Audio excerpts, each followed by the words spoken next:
तो देखो बच्चों, अपना जो यूनिट चल रहा है और ये यूनिट चल रहा है हाइड्रोकार्बन। आज हम इस यूनिट में अब जो टॉपिक डिस्कस करेंगे और ये टॉपिक है हमारा कन्फर्मेशन, संरूपण। ओके, तो देखो बच्चों, जो संरूपण है ये एक प्रकार की समावयवता है और ये जो समावयवता है ये एक त्रिविम समावयवता का प्रकार है। तो हम कन्फर्मेशन को डिफाइन करें इससे पहले हम त्रिविम समवयवता को डिफाइन कर लें, उसके प्रकार डिफाइन कर लें, फिर हम डिटेल में कन्फर्मेशन को डिस्कस करेंगे। ठीक है, तो देखो बच्चों, सबसे पहले मैं डिफाइन करता हूं त्रिविम समवयवता। इसको बोलते हैं स्टीरियो आइसोमेरिज्म। तो आपने स्ट्रक्चरल, एक संरचनात्मक समवयवता में देखा था कि उसमें जो समवयवी बनते हैं उनमें बॉन्डिंग पैटर्न बदल जाता है। मींस परमाणु या समूह जिस तरह से परस्पर रासायनिक बंध से जुड़े थे एक समवयवी में, वो दूसरे समवयवी में वो थोड़ा बदल जाते हैं। वो बंधन, वो इलेक्ट्रॉनिक अरेंजमेंट, वो इलेक्ट्रॉनिक व्यवस्था बदल जाती है। लेकिन त्रिविम समवयवता वो समवयवता है जिसमें समवयवियों में बंधन प्रारूप, बॉन्डिंग पैटर्न नहीं बदलेगा। मींस उनमें जो एटम जैसा जुड़ा है, जिस बंध से जुड़ा है, जो फंक्शनल ग्रुप है एक समवयवी में, वही दूसरे समवयवी में दिखेगा आपको। कोई इलेक्ट्रॉनिक अरेंजमेंट नहीं बदलता। जो जितने बॉन्ड, जितने प्रकार के बॉन्ड, जितने प्रकार के परमाणु या समूह जैसे जुड़े थे एक समवयवी में, बिल्कुल वैसे दिखते हैं।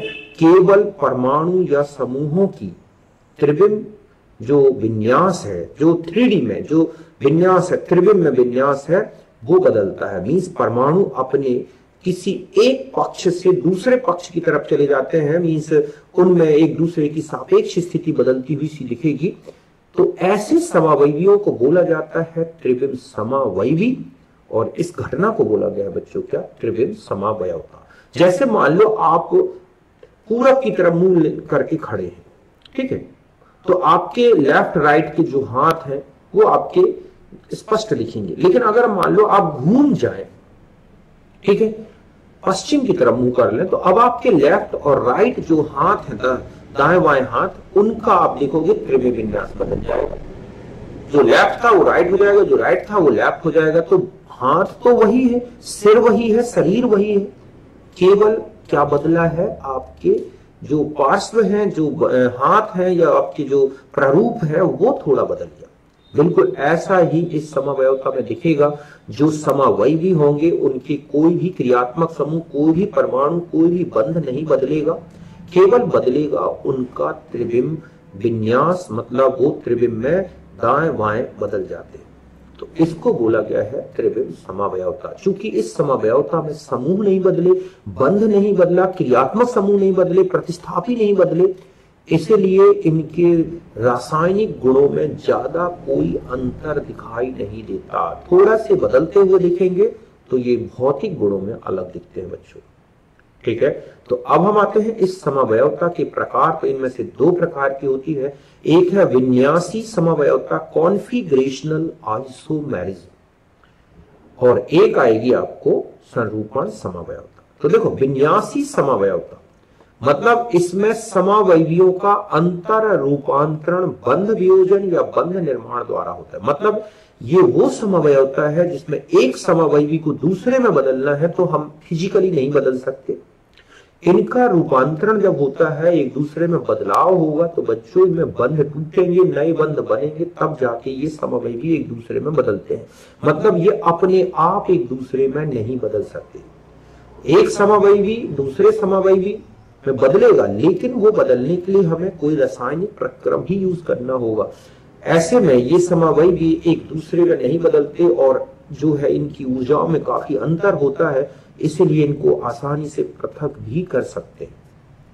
समझ गए ना कि ऐसे समवयवी जिनका अंतर रूपांतरण बंध वियोजन या बंध निर्माण द्वारा होता है, और बंध निर्माण द्वारा, ठीक है, होता है, अर्थात समवयवी स्वतः एक दूसरे में नहीं बदलते, उनको बोला गया है विन्यासी समवयवता।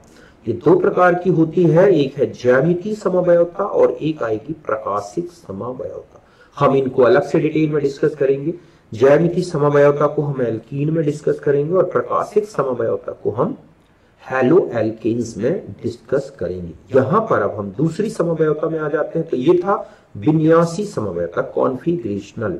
अब हम आते हैं संरूपी या संरूपण समअवयवता या संरूपण की, कन्फर्मेशनल आइसोमेरिज्म। तो देखो बच्चों, ये वो समअवयवता है जिसमें अणु के विभिन्न त्रिविम विन्यास जो है वो सी सिंगल बॉन्ड सी बंध अक्ष के चारों ओर परमाणु या समूहों के मुक्त घूर्णन, स्वतः मुक्त घूर्णन, किसके कारण? स्वतः मुक्त घूर्णन 360 डिग्री के कारण प्राप्त होते हैं। तो ऐसे समअवयवी कहलाते हैं संरूपी, और इस घटना को बोला गया बच्चों संरूपण। मतलब इसमें जो समअवयवी बनते हैं ना, वो एक दूसरे में अपने आप बदलते रहते हैं। और ये बदलाव कैसे आता है? एक सिंगल बॉन्ड जो है कार्बन कार्बन सिंगल बॉन्ड, उसमें एक कार्बन को फिक्स रख दिया जाए और दूसरे को घुमाया जाए, तो इस तरह से कार्बन कार्बन सिंगल बॉन्ड के चारों तरफ परमाणु या समूह 360 डिग्री पूरा घूम जाते हैं और हर डिग्री में एक नया विन्यास प्राप्त होता है, डिग्री के फ्रैक्शन में भी नया विन्यास प्राप्त होता है। वो विन्यास कहलाता है बच्चों क्या? संरूपी, और इस घटना को बोला गया है संरूपण। तो वह समअवयवता जिसमें अणु के विभिन्न त्रिविम विन्यास सी सिंगल बॉन्ड सी बंध अक्ष के चारों ओर परमाणु या समूहों के स्वतः मुक्त घूर्णन के कारण प्राप्त होते हैं, अर्थात समअवयवी स्वतः एक दूसरे में बदलते रहते हैं। तो इसमें प्राप्त विभिन्न संरूपी, ठीक है, तो इसे बोला गया है, इसे बोलते हैं संरूपण। समझिए बच्चों, ये क्या कहलाती है घटना? संरूपण। और जो समअवयवी बनेंगे तो बोलते हैं संरूपी। इसमें प्राप्त विभिन्न संरूपी मतलब कन्फर्मर संरूपण समअवयवी में बंध लंबाई नहीं बदलेगी, बंध कोण नहीं बदलेगा, अणु का मूलभूत संरचना नहीं बदलती, और केवल अणु के सापेक्ष फलकों के कोण बदलते। मतलब है कि अणु में जो चतुष्फलक हैं एक दूसरे के आमने सामने, उनके बीच का एंगल, उनकी फेस के, उनके फलकों का कोण बदलता हुआ नजर आएगा, जिसे हम बोलते हैं डाइहेड्रल एंगल। संरूपण में घूर्णन के लिए आवश्यक ऊर्जा बहुत कम होती है। मतलब जो घूर्णन होता है ना बच्चों अणु में सिंगल बॉन्ड की चारों तरफ, इसमें इतनी कम एनर्जी लगती है, लगभग 20 किलो जूल जो वातावरण में ही मिलती है। इसलिए ये लगातार एक दूसरे में बदलते रहते हैं, हम इन्हें पृथक नहीं कर सकते। और जब पृथक नहीं कर सकते मतलब केवल सोचा जा सकता है कि ये ऐसा रूप है, ये ऐसा रूप है। और क्वेश्चन पूछा जाता है कि इनकी समअवयवियों की संख्या क्या होगी? तो बच्चों अनंत होगी। सोचो आप कि एक सिंगल बॉन्ड के चारों तरफ अगर आप 360 डिग्री घुमाए तो हर डिग्री में एक नया रूप बनता जाएगा, डिग्री के फ्रैक्शन में भी बन जाएगा। तो वो जो अलग अलग रूप है इनकी कोई फिक्स संख्या नहीं है कि 2 बनेंगे, 4 बनेंगे, अनंत बनेंगे। तो ये है। तो देखो इसमें जो याद रखने वाला पॉइंट है कि पहली बात तो है संरूपण समअवयवियों में क्या क्या नहीं बदलता। तो देखो एक तो बंध लंबाई नहीं बदलेगी, समूहों या परमाणुओं के बीच का बंध कोण नहीं बदलेगा, अणु का मूलभूत संरचना वही रहेगी। केवल बदलता क्या है? तो 2 कार्बन के जो चतुष्फलक आपस में जुड़े हैं तो उनके फलकों के बीच का सापेक्ष कोण बदलेगा, जिसे हम बोलते हैं डाइहेड्रल एंगल। समअवयवियों की संख्या कितनी है? अनंत होती है। क्या इनका पृथक्करण संभव है? नहीं होता। क्यों नहीं होता? क्योंकि इनको एक दूसरे में बदलने के लिए जितनी ऊर्जा चाहिए वो वातावरण में ही मिल जाएगी। तो जब हम इन्हें पृथक करने के लिए कोई प्रोसेस अपनाएंगे, जब तक ये दूसरे में बदल जाएंगे अपने आप। इसीलिए तो इस तरह की समअवयवता को बोला गया है संरूपण समअवयवता। आगे बढ़ते हैं तब समझ में आएगा। संरूपण समअवयवियों का पहले तो मैं त्रिविमीय निरूपण बता दूं कि जो इसमें संरूपण समअवयवी बनते हैं उनको कैसे बनाया जाता है, कैसे पहचानेंगे कि कौन सा रूप क्या है। तो इसके लिए 2 प्रोजेक्शन दिए गए हैं, 2 प्रकार के प्रक्षेपण सूत्र दिए गए हैं। एक होता है न्यूमैन प्रोजेक्शन और एक सहार्स प्रोजेक्शन। देखो न्यूमैन प्रोजेक्शन में इसमें अणु को सीसी बंध अक्ष के सामने से देखा जाता है। मतलब इसमें अणु को बिल्कुल सामने से देखते हैं, ठीक है। अणु को सीसी बंध अक्ष के सामने से देखा जाता है। इस बंध अक्ष के दोनों कार्बन में से पीछे वाले कार्बन को एक वृत्त सर्कल के रूप में, जबकि सामने वाले कार्बन को बिंदु के रूप में व्यक्त करते हैं। और दोनों कार्बन से संलग्न परमाणु या समूहों को 120 डिग्री पर बंधों द्वारा व्यक्त किया जाता है। देखो इस तरह से समझें, यह है इथेन, ठीक है। तो इथेन में आप देखते हैं H H H, ये है H H और ये है H। तो हम इसको, हम ये कहें कि ये हमारी आंख है, ठीक है। तो हम ऐसे देख रहे हैं इसको सामने से, सीसी बंध अक्ष के बिल्कुल समानांतर देखते हैं। ऐसे में आपको ये कार्बन और ये कार्बन तो दिखेगा, लेकिन बीच की बंध अक्ष या बंध नहीं दिखता। तो इस तरह से ये बिल्कुल सामने से देख रहा हूं मैं, ठीक है, जैसे बैठा हुआ हूं बोर्ड के सामने, आप बिल्कुल बोर्ड के सामने से देख रहे हैं। तो जो पीछे वाला कार्बन है उसको तो सर्किल में व्यक्त करते हैं, और जो सामने वाला कार्बन है, मतलब अगर हम ये कहें ये पीछे वाला कार्बन है, ठीक है, तो इसे हम सर्कल के रूप में ले रहे हैं, ये वाला, और ये वाला सामने वाला कार्बन है, हम इसे पॉइंट के रूप में ले रहे हैं, इस तरह से। तो ये कहलाएगा एक रूप। ठीक इसी तरह से हम एक कार्बन को, पीछे वाले कार्बन को फिक्स रख के, और फिर हम किसको घुमा रहे हैं, सामने वाले कार्बन को। तो इस तरह से परमाणु या समूह एक दूसरे के सापेक्ष कुछ स्थान बदल लेंगे। ये जो नए नए रूप बनते जाएंगे इस तरह से घुमाने के कारण, इनको बोलते हैं संरूपण समावयवी। मतलब ये जो बन गए, दो बनाए हैं मैंने, ऐसे तो अनंत बनेंगे।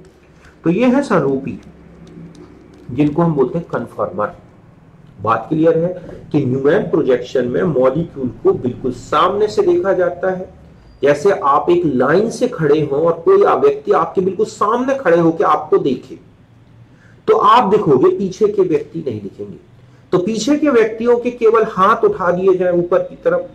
तो इस तरह से बिल्कुल वैसे ही है कि पीछे वाले व्यक्ति को एक सर्कल के रूप में व्यक्त कर दिया गया। आप आगे खड़े हैं और आपके पीछे खड़ा है, तो जो पीछे वाला उसको सर्कल की तरह व्यक्त कर दिया, और सामने वाले को बिंदु, और उसके हाथ जो है वो 120 डिग्री में इस तरह शो कर दिए। बिल्कुल ऐसा इसमें किया गया कि दो इथेन के दोनों कार्बन ये सामने आमने सामने हैं, और दोनों से जुड़े हुए जो तीन तीन हाइड्रोजन है उनको 120 डिग्री में दर्शाया गया।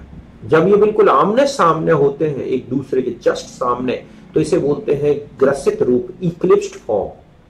और जब ये मैक्सिमम डिस्टेंस में आ जाए, जितनी इनके बीच की दूरी संभव है, तो उसे बोलते हैं सांतरित रूप, स्टिगर्ड फॉर्म। और इनके बीच में ये बता दूं, इन, ठीक है, दोनों रूपों के बीच बनने वाले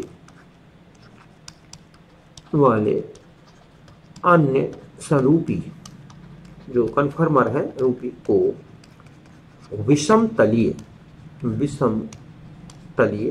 रूप अंग्रेजी में बोलते हैं स्क्यू फॉर्म, स्क्यू रूप कहलाते हैं। मतलब इनके बीच में बहुत सारे बने होंगे, 1 डिग्री में, 2 डिग्री में, या तो मैंने 60 डिग्री का एक बना दिया।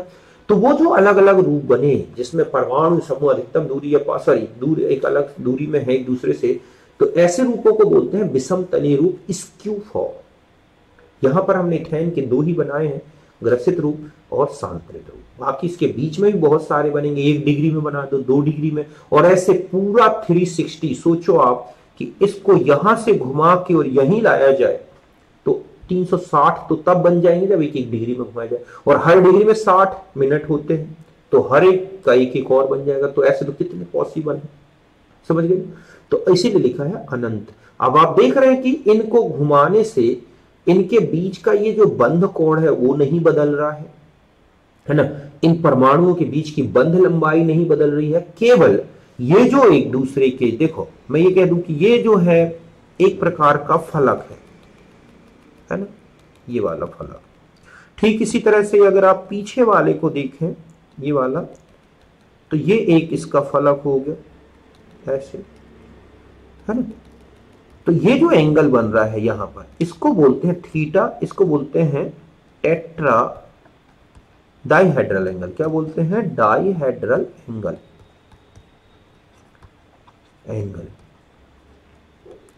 क्योंकि दो हेड्रॉन मतलब होता है फलकों के बीच का एंगल। तो इस तरह से हम जो है इनमें केवल और केवल डाइहेड्रल एंगल चेंज होता हुआ दिखेगा आपको, समझ गए ना। इनकी बंध लंबाई, इनके बंध कोण, इनमें कोई चेंज नहीं आएगा, और अणु वही रहेगा। बेसिक स्केलेटन भी नहीं बदल रहा है, मिथाइल ग्रुप है तो वही रहेंगे। तो आप देख रहे हैं कि ये संरूपी समवयवी एक विन्यासी समवयवी है। क्यों? क्योंकि इस प्रकार की ये एक प्रकार की वह समवय होता है, त्रिविम समवयवी है, क्योंकि इनमें केवल परमाणुओं की सापेक्ष स्थिति अलग अलग दिख रही है। अणु में ना तो बंध बदल रहे हैं ना समूह बदल रहे हैं, तो ये एक प्रकार की त्रिविम समवयवता का ही एक रूप है। बात समझ गए? अब हम आते हैं, दूसरा प्रोजेक्शन होता है सौहार्द प्रक्षेपण सूत्र।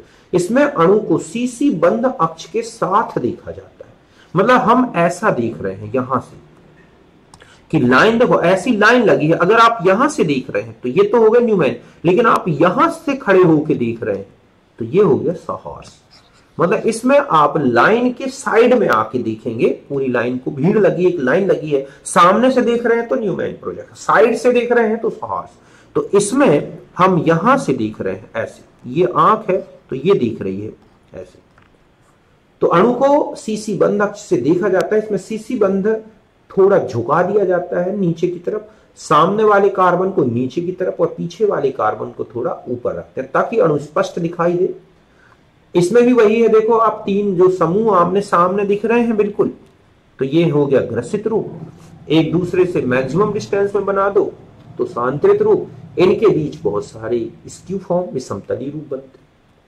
तो इस तरह से ये है सौहार्द प्रोजेक्शन।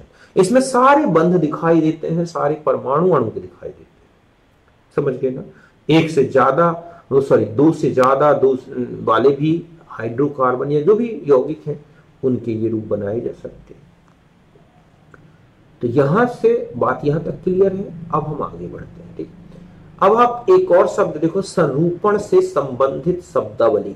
बहुत सारे टर्म बार बार आते हैं संरूपण में, मैंने पहले इनको डिफाइन कर दिया है अच्छी तरह से ताकि आपको कहीं दिक्कत ना हो। जैसे पहला है टॉर्सनल स्ट्रेन, मरोड़ी तनाव।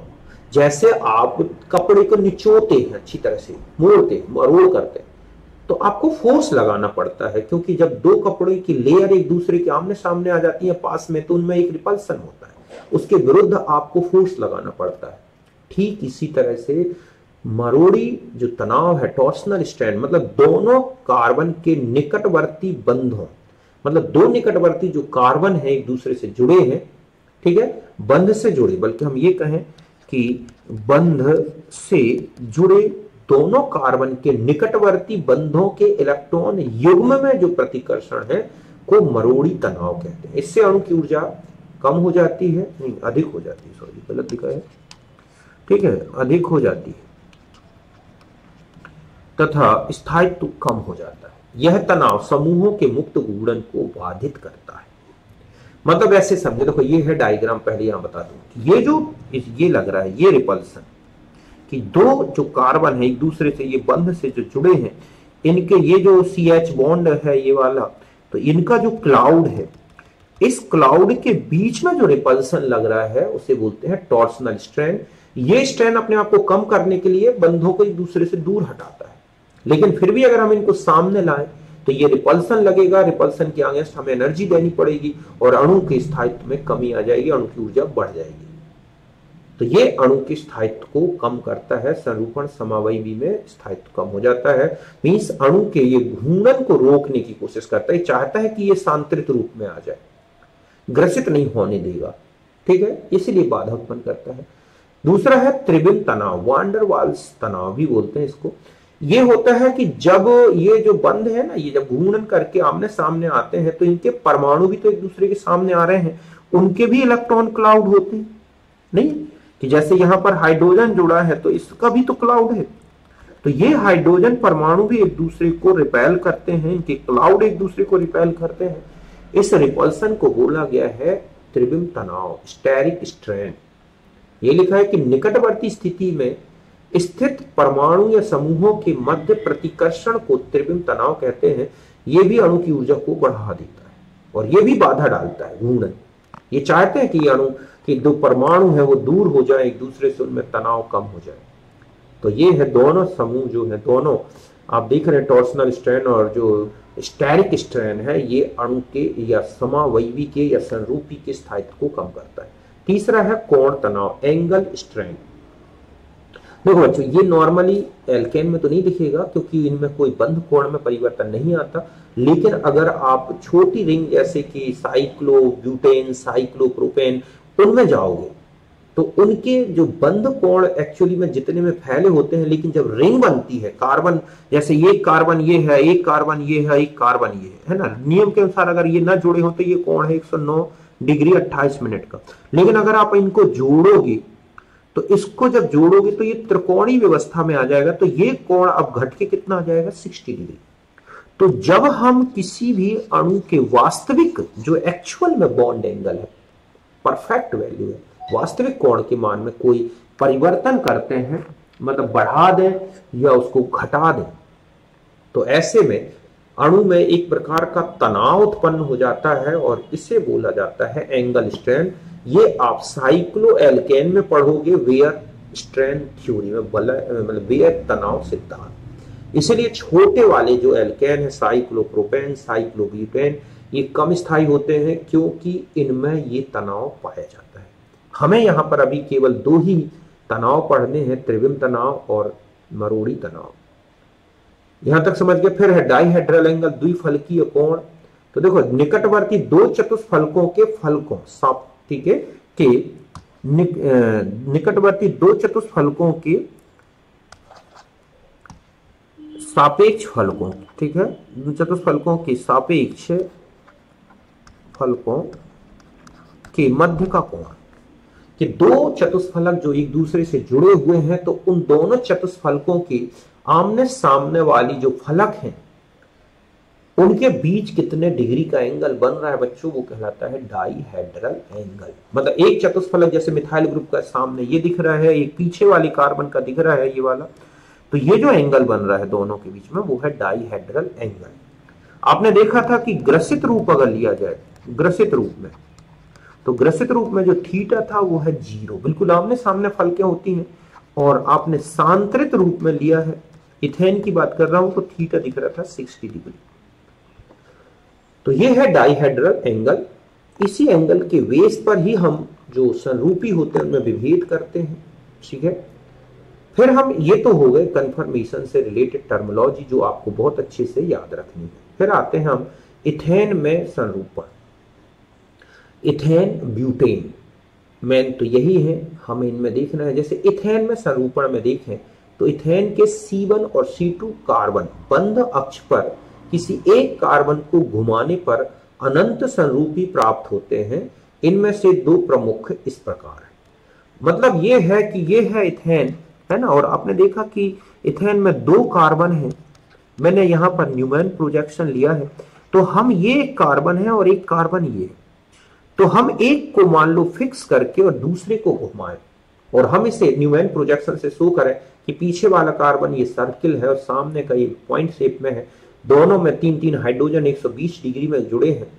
तो हम एक कार्बन पीछे वाले को मान लो फिक्स कर दें और सामने वाले को घुमाना शुरू करें। अब ऐसा होगा तो क्या होगा कि ये जो हाइड्रोजन है एक दूसरे के सापेक्ष स्थिति बदलेंगे, मतलब डाइहेड्रल एंगल बदलेगा, तो इससे अनंत संरूपी समअवयवी बनेंगे।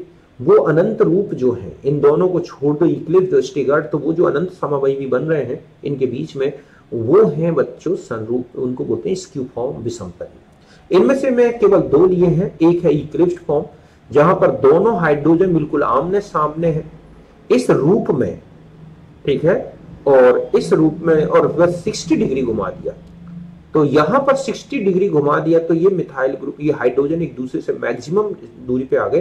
तो यहां पर अगर आप देखोगे तो यहां पर आपने देखा कि टॉर्सनल स्ट्रैंड, ठीक है, और स्टेरिक स्ट्रैंड दोनों मिल रहा है, इसमें प्रेजेंट है। मरोड़ी तनाव और त्रिविम तनाव दोनों है। आपने 60 डिग्री घुमा दिया तो ये अधिकतम दूरी पर आ गए हाइड्रोजन ऐसे। अब इनमें ना तो कोई टॉर्सनल स्ट्रैंड रह गया क्योंकि बंध जो इलेक्ट्रॉन युग्म मैक्सिमम डिस्टेंस पे आ गए, परमाणु अधिकतम दूरी में आ गए, तो ये कहलाता है स्टिगर्ड। तो ये कम स्थायी है। ये क्या है बच्चों? कम स्थायी रूप, ठीक है। इसे बोलते हैं कौन सा रूप? ग्रसित रूप। क्या बोलते हैं? ग्रसित रूप। और ये है कौन सा? सांतरित रूप। इसमें इस तरह का तनाव नहीं है किसी प्रकार का टॉर्सनल स्टेरिक, इसलिए ज्यादा स्थायी है, मोर स्टेबल। और इसमें जो डाइहेड्रल एंगल दिख रहा है इस वाले में, यहाँ थीटा, वो कितने का है 60 डिग्री, ये वाला एंगल, ठीक है, ये कितने का है 60 डिग्री डाइहेड्रल एंगल। किसमें है ये डाइहेड्रल एंगल 60, स्टेगर्ड फॉर्म में, ना कि इसमें। इसका तो डाइहेड्रल एंगल दिख रहे हैं 0 है, और यहां पर डाइहेड्रल एंगल कितना है बच्चों 60 डिग्री। अगर हम इनके एक एनर्जी प्रोफाइल डायग्राम को देखें कि यहां पर हम पोटेंशियल एनर्जी ले मॉलिक्यूल की और यहां डाइहेड्रल एंगल, तो ये जो आप देख रहे हैं कि जब डाइहेड्रल एंगल 0 था, मतलब दोनों मिथाइल ग्रुप के जब हाइड्रोजन बिल्कुल आमने सामने हैं, तो ये रूप है इक्लिप्स्ड फॉर्म, जिसकी एनर्जी देख रहे हैं आप। और यहां पर आपने 60 डिग्री घुमा दिया और ये इस तरह से दूरी पर आ गए, तो इसकी एनर्जी यहां से, और अगर हम देखें स्टेगर्ड फॉर्म और ये है इक्लिप्स्ड फॉर्म, तो इन दोनों के बीच की जो एनर्जी है वो है 12.5 किलो जूल का डिफरेंस। मतलब जो इक्लिप्स्ड फॉर्म है वो स्टेगर्ड फॉर्म से 12.5 किलो जूल ज्यादा एनर्जी रखता है, और यही रीजन है कि वो थोड़ा कम स्थायी होगा जबकि स्टेगर्ड फॉर्म ज्यादा स्थायी होगा। तो ये इनका एनर्जी डायग्राम है। इस एनर्जी डिफरेंस को बोलते हैं टॉर्सनल एनर्जी, 12.5 किलो जूल है, इस तरह से। तो ये किसमें आपने देखा, इथेन में संरूपण। बात क्लियर है, यहां तक अच्छी तरह समझ गया। अब हम आ जाते हैं, दूसरा है कन्फर्मेशन इन ब्यूटेन। समझ गए ना कि अब हम आते हैं ब्यूटेन में कन्फर्मेशन। तो देखो बच्चों, बिल्कुल जरा सा डिफरेंस है। इथेन में अगर आप देखें कि ये है इथेन, है ना, ये। अब इथेन का एक हाइड्रोजन को CH3 से सब्स्टिट्यूट कर दें और एक दूसरे का भी, तो दोनों कार्बन के एक एक हाइड्रोजन को मिथाइल ग्रुप से सब्स्टिट्यूट कर दें तो बन गया ब्यूटेन। तो अगर हम कौन से C2 और C3 बंध अक्ष को घूर्णन अक्ष मान लें, ठीक है, इसे हम क्या मान लें, घूर्णन अक्ष।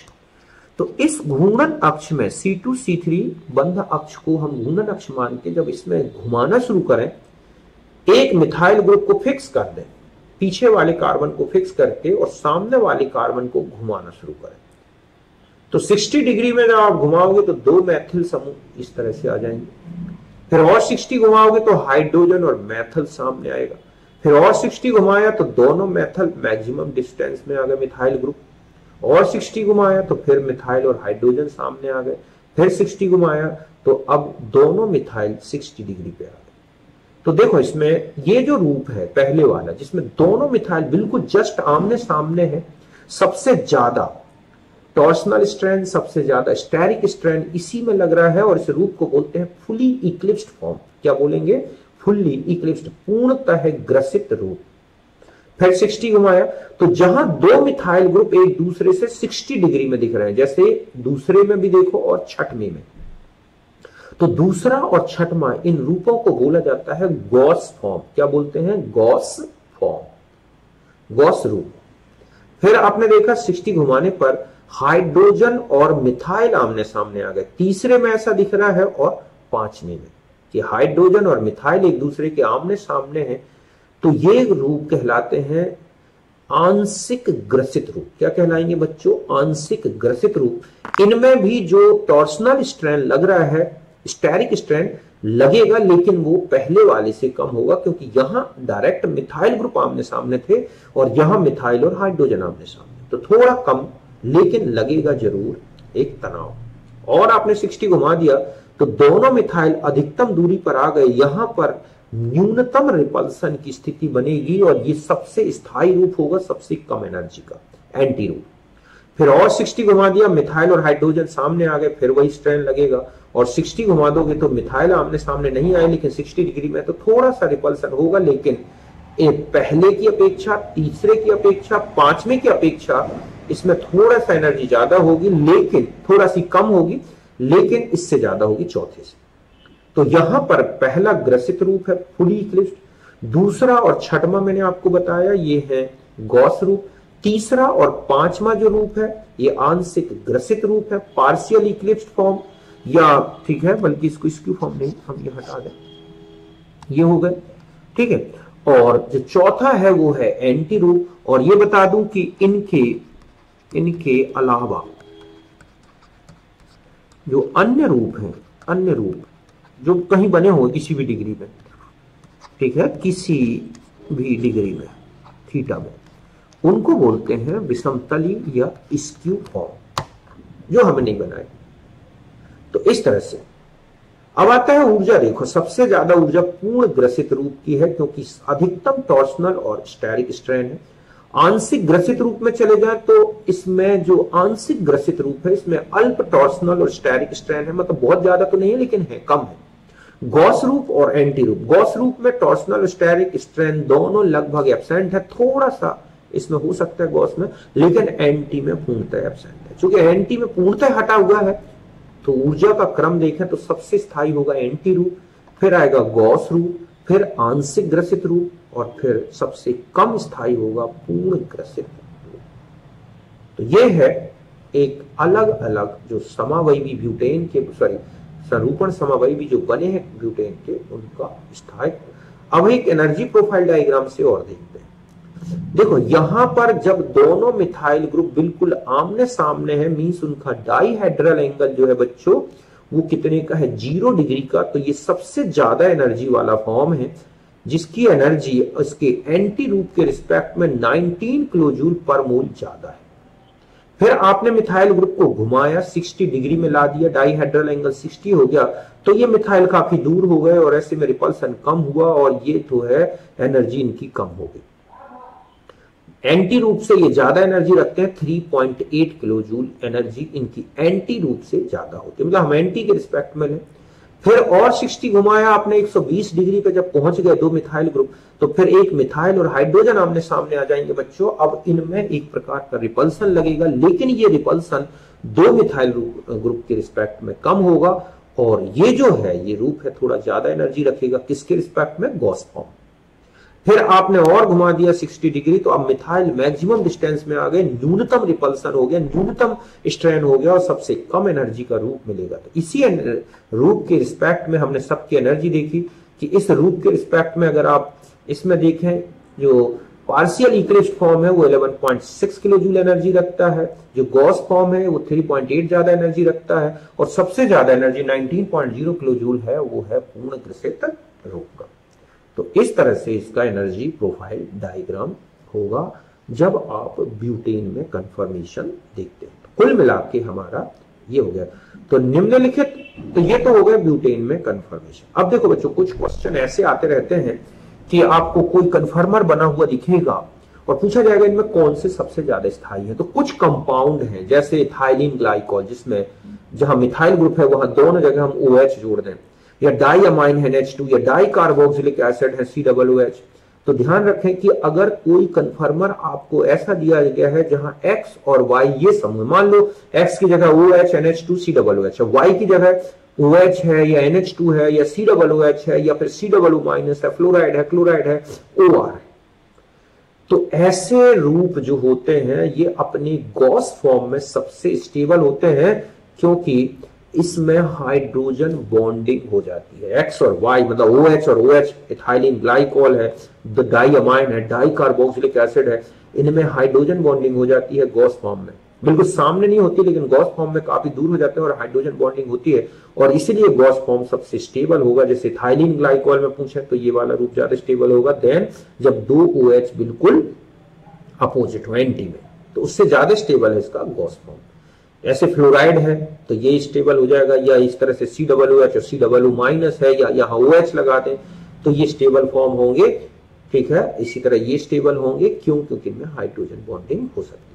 अब आता है कि मान लिया जाए कि X और X दोनों समूह एक से, और ये समूह ऐसे हैं जैसे chloride, bromide, iodide, acetate, ammonium, methyl, ethyl, alkyl group. तो ध्यान रखें इनका एंटी रूप ही स्टेबल होगा, क्योंकि इनमें कोई हाइड्रोजन बॉन्डिंग नहीं होगी, ऐसे में इनका रिपल्सन इनको अनस्टेबल बनाएगा। तो मैक्सिमम जब डिस्टेंस में आ जाएंगे तो रिपल्सन कम होगा और ये रूप स्टेबल होगा, जबकि ये रूप कम स्टेबल होगा। तो इनका एंटी रूप स्टेबल होगा, मतलब ये कौन सा है, एंटी।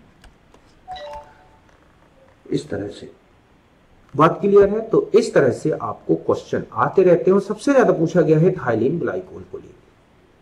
तो यहां तक आप अच्छी तरह से ध्यान रखें। तो यहां बात क्लियर है।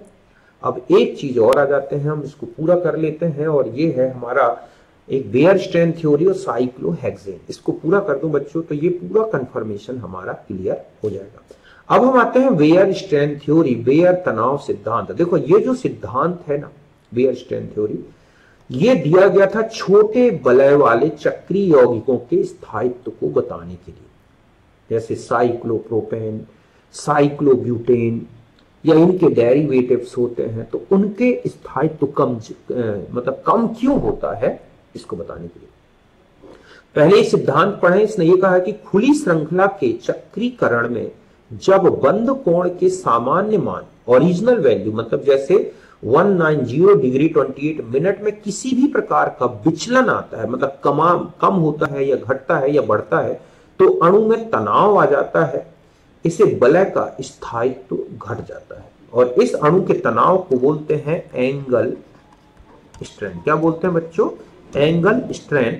और इससे वलय का स्थायित्व कम हो जाता है, घट जाता है। समझ गए ना कि बेयर तनाव सिद्धांत में ये बोला गया है कि जो छोटे वलय वाले यौगिक होते हैं उनमें स्थायित्व कम क्यों होता है। तो इसने ये कहा है कि खुली श्रृंखला के चक्रीकरण से जब बंद कोण के सामान्य मान में 109 डिग्री 28 मिनट में किसी भी प्रकार का विचलन आता है तो अणु में तनाव आ जाता है और वलय का स्थायित्व घट जाता है। अब आपको विचलन कोण निकालना है, एंगल स्ट्रेन, इसी को हम क्या बोल सकते हैं? Angle strain. ठीक है, तो ये निकालना है डी, तो ये फॉर्मूला लगेगा 1/2। ये है original value sp3 hybrid carbon की 109 डिग्री 28 जो है मिनट में है, और थीटा यहाँ कहलाता है जो कि आप साइक्लोएल्केन आपको दिया जाएगा उसमें दो फलकों के बीच का एंगल एडजेसेंट पोजीशन में, या और हम इसको ऐसा लिख लें 108। देखो ये जो है 109 में ये डिग्री लगे ना बच्चों और ये 28, इनमें वैसा ही रिलेशन है जैसे घंटे में और मिनट में, कि अगर आप एक घंटे को मिनट में बदलोगे तो यहाँ 100 मान लो ये है 109 घंटे और 28 मिनट, मैंने यहाँ पर 108 घंटे कर दिए तो यहाँ पर 28 में 60 जुड़ गया तो ये 88 डिग्री का, तो 120 ये हो गया और थीटा। तो हम इसको इसलिए बना रहे हैं क्योंकि हमें सॉल्व करने में ज्यादा दिक्कत ना आए। थीटा कैसे निकालोगे? तो 180 माइनस 360 अपॉन एन, जहां एन है वलय में कार्बन परमाणुओं की संख्या या फलकों की संख्या। अब आता है वलय का स्थायित्व, तो वलय का स्थायित्व डी के बिल्कुल उल्टा होगा, इनवर्सली प्रोपोर्शनल। अगर वलय में डी ज्यादा है तो स्थायित्व कम होगा। देखो हम साइक्लोप्रोपेन से समझते हैं, साइक्लोप्रोपेन ये है ना, इसका थीटा एन की वैल्यू हो गई 3, क्योंकि 3 कार्बन है वलय में, और चाहे तो हम ठीक है इस तरह से 3 फलकें हो गई इसलिए, और थीटा निकालना 180 माइनस 360 अपॉन 3, तो ये आ गया 60। अब आपने यहां पर 60 रखा तो इसका जो डिस्टॉर्शन एंगल आ रहा है ये 108 डिग्री 28 मिनट से 60 डिग्री माइनस कर दिया मैंने ये, क्योंकि हमें यहां डिग्री माइनस करना है तो डिग्री से जाएगा ये, तो ये हो गया 48 डिग्री 28 मिनट, मतलब डिग्री से डिग्री ही हटाना है। ठीक है, तो इस तरह से ये आ गया 24 डिग्री 44 मिनट। ये एंगल ये हो गया कि ये जो है एक्चुअल में इतना फैला होना चाहिए था दोनों तरफ, लेकिन आपने इसको इतना घटाया है और ये घटा है 24 डिग्री 44 मिनट का, तो ये स्ट्रेन है ज्यादा। ऐसे में स्ट्रेन होने से साइक्लोप्रोपेन का स्थायित्व कम हो जाएगा। ऐसे अगर हम साइक्लोब्यूटेन में आ जाए, ये क्या है बच्चों हमारा साइक्लोब्यूटेन, तो साइक्लोब्यूटेन में अगर आप थीटा निकालोगे तो 180 माइनस 360 अपॉन 4, तो 90 डिग्री, और 90 डिग्री को डिग्री से हटा दें तो ये बना 88 मिनट, 9 डिग्री 44। तो ये जो डेविएशन हुआ जो यहां से लेके और यहां पर जो है हम साइक्लोब्यूटेन में ये जो कार्बन है एटम जब प्लेन में ला रहे हैं खींच के, तो ये 9 डिग्री 44 मिनट का डेविएशन शो कर रहा है, जो इससे कम है ऊपर वाले से। इसलिए साइक्लोब्यूटेन साइक्लोप्रोपेन से थोड़ा ज्यादा स्टेबल होता है। अब हम आ जाते हैं साइक्लोपेंटेन में, तो यहां पर थीटा निकालेंगे तो 108 आएगा, मैंने इसको ऐसा लिख दिया, तो 108 हटा दें तो केवल 0 डिग्री 88 मिनट बचा, जो कि 0 डिग्री 44 में आ गया ये वैल्यू। इतना डेविएशन है, इतना, ये बहुत कम डेविएशन है बच्चों। साइक्लोहेक्सेन में चले जाए तो ये एंगल 120 डिग्री का होगा, हम इस तरह लिखेंगे, और हम इसको 120 डिग्री को मैंने लिख दिया 119 डिग्री और 20 की जगह, मतलब 0 था यहां पर तो 0 से मैंने इसको यहां से 1 कम कर दिया 120 से, तो 119 हो गया, तो यहां 60 मिनट जुड़ गया। ठीक है, तो इस तरह से यहां पर मैंने 60 मिनट लिख दिया। अब आप इसमें से 119 में से 109 हटा दो और डिग्री में से डिग्री को और मिनट में से मिनट को हटा दिया, तो डिग्री में से डिग्री गया, तो 119 में से ये हो गया आपका। तो यहां पर मैंने देखो यहां पर माइनस वैल्यू आ रही है 119, तो ध्यान से देखा कि ये वैल्यू जो है ना, ये माइनस में है और ये प्लस में है, तो यहां पर ऐसे कर दो। ठीक है, तो ये आ रहा है 10 डिग्री 32। देखो 60 और 28 को माइनस किया गया ना, और डिग्री में से डिग्री, तो ये आ गया 5 डिग्री 16 का डेविएशन। मतलब साइक्लोहेक्सेन में जहां 120 डिग्री का एंगल फैला है, इसमें माइनस आने का मतलब है फैलाया गया है। तो 109 डिग्री से बढ़ा के हर तरफ दोनों फेसों में इतना चेंज किया।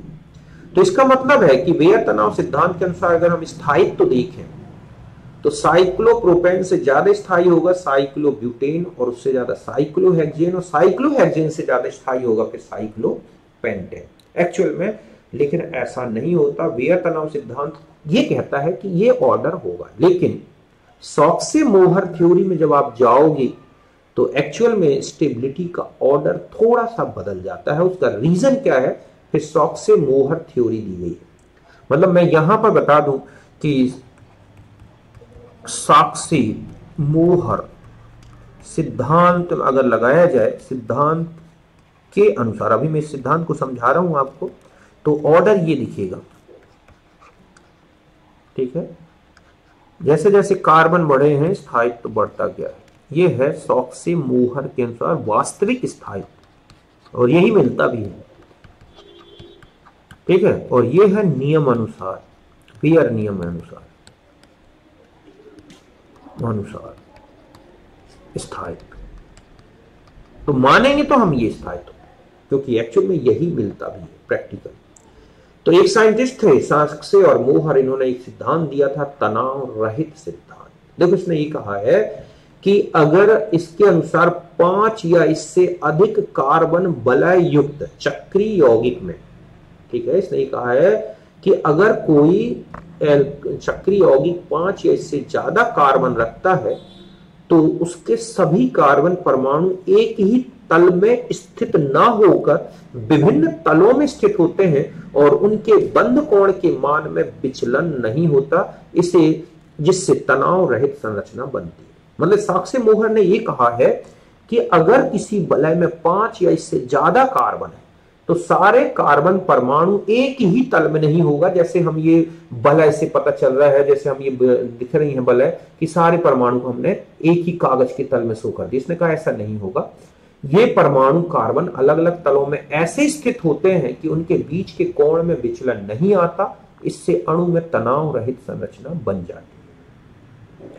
जैसे साइक्लोहेक्सेन में तनाव रहित संरचना देखी जाए तो इसने कहा है कि साइक्लोएल्केन में जो 6 कार्बन परमाणु है वे विभिन्न तलों में स्थित होकर तनाव रहित संरचना बनाते हैं। जैसे ये है, एक कार्बन ये है, ध्यान रखें ये कार्बन तल में पीछे की तरफ आगे की तरफ फैले हुए बच्चों। जैसे ये वाला कार्बन पीछे की तरफ जा रहा है तल में, ये सामने वाले ऊपर की तरफ आ रहा है। मतलब हम ये कहें कि मैं इसको ऐसे डार्क लाइन से शो कर दूं कि ये बिल्कुल आगे की तरफ है, तल से बाहर की तरफ, ऊपर आपकी तरफ है ना, और हम इसको ऐसे शो कर दें, सॉरी है ना, इसको कि ये ऐसे पीछे की तरफ जा रहा है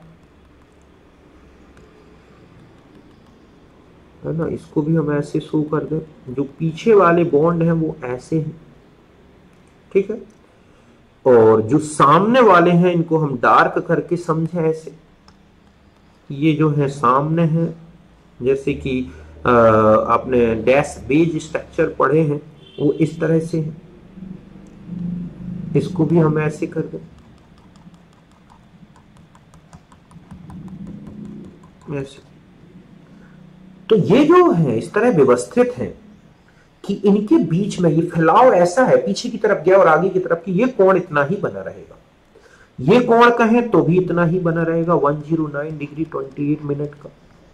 तो ये अणु की तनाव रहित संरचना बन गई। ऐसा होने से हर एक कार्बन में आप देख रहे हैं 2 प्रकार के हाइड्रोजन दिखाई दे रहे हैं। एक तो है कि बिल्कुल जो मॉलिक्यूलर एक्सिस है सीधी बिल्कुल खड़ी, उसके समानांतर उनको बोलते हैं अक्षीय हाइड्रोजन। क्या बोलते हैं? अक्षीय हाइड्रोजन, एक्सियल हाइड्रोजन।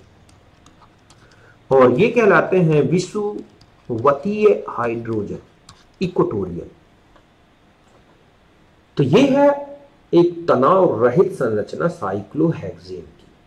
इसमें 1 और 2 पोजीशन ट्रांस है, क्योंकि देख रहे हैं एक हाइड्रोजन ऊपर है तल में तो एक नीचे की तरफ है, या इक्वेटोरियल देख लो, एक नीचे की तरफ झुका है तो एक ऊपर की तरफ। और 1 3 6 है, 6 है। 1 और 3 के एक ही प्लेन में आ रहे हैं, ये वाला हाइड्रोजन देखो और ये वाला। तो इस तरह से chair and board form of cyclohexane.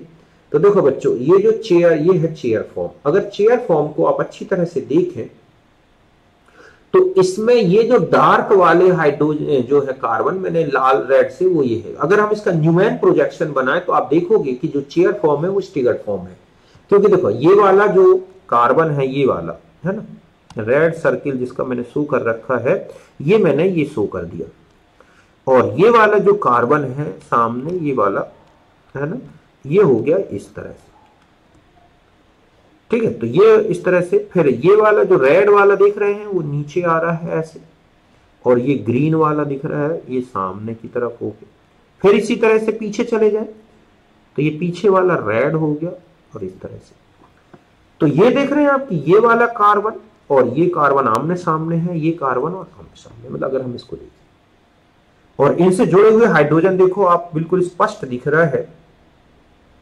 समझ गए ना कि कौन सा ग्रुप ऊपर की तरफ जा रहा है। तो पीछे वाले कार्बन में देखो, ये वाला कार्बन रेड से जुड़े हुए हाइड्रोजन ये है, ये वाला हाइड्रोजन मैंने ये बनाया है, और ये वाला जो समूह है वो ये दिख रहा है ऐसे, है ना। ये वाले सामने को देखो आप, तो इसमें ये हाइड्रोजन ये है ऐसे, ये वाला जो ग्रुप दिख रहा है जो ऊपर जा रहा है ऐसे, वो ये है, और जो नीचे आ रहा है वो ये है ऐसे। दूसरे में देखो तो इस तरह से चेयर फॉर्म स्टिगर्ड फॉर्म में है। और अब हम आ जाते हैं, ये है बोट फॉर्म। ये दो आप देख रहे हैं आमने सामने मैंने बना दिए हैं। ये दो जो है ये वाले ये है, और ये दो बिल्कुल आमने सामने है। इसमें सारे हाइड्रोजन एक दूसरे के आमने सामने हो गए हैं, कार्बन कार्बन के सामने आ गया है, और ये है इक्लिप्स्ड फॉर्म, और ये कहलाता है बोट फॉर्म। साइक्लोहेक्सेन का बोट फॉर्म, ठीक है, बोट फॉर्म जो होता है चेयर फॉर्म से कम स्थायी होता है। स्थान लिखते हैं, ये क्या होता है? कम स्थायी। क्यों होता है कम स्थायी? देखो आप इसमें, क्योंकि ये एक इक्लिप्स्ड फॉर्म है, ग्रसित रूप है। क्योंकि बोट फॉर्म में फ्लैग पोल इंटरएक्शन, फ्लैग पोल इंटरएक्शन मतलब ये जो हाइड्रोजन आमने सामने है, एक प्रकार की जो हम उसे क्या बोलते हैं, स्टेरिक स्ट्रैंड, वही दिख रहा है इंटरएक्शन, जिसमें इसकी ऊर्जा चेयर फॉर्म से 27 किलोजूल पर मोल अधिक हो जाती है। तो ये जो हाइड्रोजन है एक दूसरे के आमने सामने आ जाते हैं इस फॉर्म में, देखें आप, या ये वाले हाइड्रोजन आमने सामने। तो यहाँ का जो ये इंटरएक्शन है ये तो हिस्टेरिक इंटरएक्शन, और ये जो इंटरएक्शन है ये है, कौन सा इंटरएक्शन लिखा है बच्चों? फ्लैग पोल इंटरएक्शन। दोनों पोल आमने सामने आ रहे हैं, इसलिए बोट फॉर्म जो है चेयर फॉर्म से थोड़ा कम स्थायी होता है। यहां तक अच्छी तरह समझ गए आप? तो ये था कंफर्मेशन। और फिर आते हैं रिंग फ्लिपिंग। तो यहां बात समझ गए ना कि ये जो मैंने ऑर्डर ऊपर लिख दिया था कि साइक्लोहेक्सेन साइक्लोपेंटेन से इसलिए स्टेबल है क्योंकि इसमें कोई तनाव नहीं होता। अब एक चीज और बता दूं, ये रिंग फ्लिपिंग, तो देखो बच्चों, जैसे ये चेयर फॉर्म है, ये नीचे की तरफ झुका हुआ है ना, और ये ऊपर की तरफ उठाए, फिर हम इसको ऊपर की तरफ ले जाते हैं, तो ये वाला इस तरह से एक तल में आ गए। तो यहां देखो आपकी ये 5 परमाणु जब एक तल में आ जाते हैं ना, तो हम जानते हैं कि जब तल में आएंगे एक ही प्लेन में तो उनमें तनाव उत्पन्न हो जाता है, इसलिए ये कहलाता है हाफ चेयर, और सबसे ज्यादा एनर्जी वाला हाफ चेयर है। फिर ट्विस्टिंग कर दे। ट्विस्टिंग का मतलब ये होता है कि ये जो ग्रुप है, ये वाला कार्बन, ये थोड़ा ऊपर की तरफ उठा, तो ये 3 जो रेड वाले हैं वो नीचे की तरफ झुकते हैं, इस तरह से ट्विस्ट फॉर्म बन जाता है। फिर इसके बाद जो है ये ट्विस्ट फॉर्म के ये जो कार्बन है, ये 2 रेड पीछे के और 2 सामने के ग्रीन, वो एक ही इस तरह से आमने सामने आ गए, और ये फॉर्म जो बन गया ये है कौन सा फॉर्म बच्चों? Boat form. इसके बाद फिर यही ये बोट फॉर्म का, अब ये वाला जो ग्रुप है नीचे झुकेगा, ठीक है। देखो इसको यहां झुका दिया गया है, इसको यहां झुका दिया गया, तो ये बन गया ये फॉर्म। फिर ये है, तो फिर वो हाफ चेयर बन गई, फिर वो प्लेन में आ गए सारे एटम इनके बीच में, फिर वही तनाव आ जाएगा, इसलिए एनर्जी बढ़ गई। और फिर इसके बाद ये नीचे की तरफ झुक जाएगा, तो ये बन गया नया फॉर्म। तो एक चेयर से दूसरे चेयर में, मतलब एक बदलने में इतनी फ्लिपिंग होती है, इतने रूप बनते हैं। अब एनर्जी का डायग्राम देखें तो देखो ये है चेयर फॉर्म जो सबसे कम एनर्जी का है। जैसे ही ये हाफ चेयर में बदलता है एनर्जी बढ़ जाती है बहुत ज्यादा। क्यों? क्योंकि 5 कार्बन एटम जब एक ही तल में आएंगे तो उनमें बहुत ज्यादा स्ट्रेन आ जाएगा, और इसलिए सबसे ज्यादा एनर्जी वाला फॉर्म होता है, और वो होता है बच्चों कौन सा? Half chair.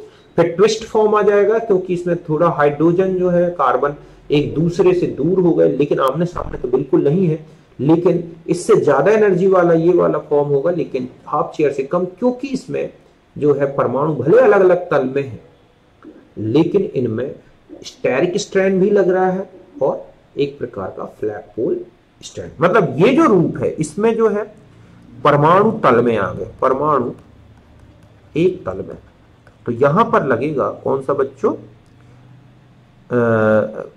Angle strand. क्या लग जाएगा? एंगल स्ट्रैंड, इसलिए ये आ गया। इसमें तो आप जानते हैं कि कौन सा लग रहा है? फ्लैग पोल इंटरेक्शन, है ना। इनमें एक स्टेरिक स्ट्रैंड लगेगा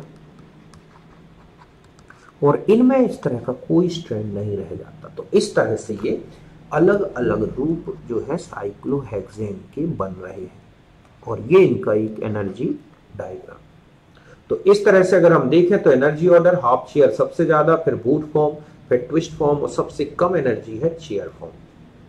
तो स्टेबिलिटी अगर आपसे पूछा जाए तो हाफ चेयर, फिर उससे ज्यादा बोट, फिर उससे ज्यादा ट्विस्ट फॉर्म, और उससे ज्यादा हो जाएगा चेयर फॉर्म। एक तो यही आ जाता है सबसे स्टेबल चेयर कौन सा फॉर्म है साइक्लोहेक्सेन का? तो चेयर फॉर्म। तो कुल मिला के ये था हमारा कंफर्मेशन, जो कि एथेन में, ब्यूटेन में और साइक्लोहेक्सेन में, बियर-स्ट्रेन थ्योरी, है ना, साक्से-मोहर थ्योरी, मैंने सब कुछ एक्सप्लेन कर दिया। अब आप अगर हाइड्रोकार्बन में, एल्केन में जाके इनके क्वेश्चंस करोगे तो एक एक क्वेश्चन सॉल्व हो जाएगा। इससे ज्यादा जरूरत हमें नहीं है साइक्लो एल्केन में या कंफर्मेशन में ज्यादा पढ़ने की, ठीक है। तो अब मिलेंगे हम, अगला जो चैप्टर डिस्कस स्टार्ट करेंगे वहां पर हम एल्कीन लेंगे। अब क्या लेंगे? एल्कीन। यहां हमारा एल्केन पूरा हो, ठीक है बच्चों। तो मिलते हैं नेक्स्ट वीडियो में। Bye, thank you.